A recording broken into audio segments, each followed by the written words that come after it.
demand elasticity almost, like software was scarce, right? And so the reason we don't have more demand for software is just it's scarcity and it's too expensive. It's too expensive, yeah. So if the barrier comes down, then actually you have the Jevons paradox, which is like, you actually the demand for software actually goes up. It's cheaper and there's more powerful, software. yeah.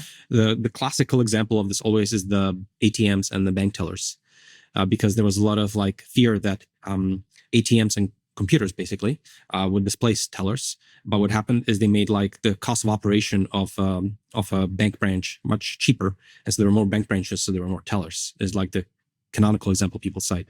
But basically, it's just Jevons paradox. Like something becomes cheaper, so there's a lot of unlocked demand for it. So I do think that that's probably.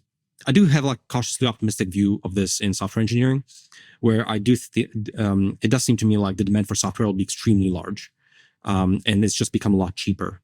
And so I do think that for quite some time, it's very hard to forecast, but it does seem to me like right now, at least locally, there's going to be more demand for software, because software is amazing. It's like, digital information processing. You're not forced to use like arbitrary tools that were given to you that are imperfect in various ways. You're not forced to subscribe to what exists.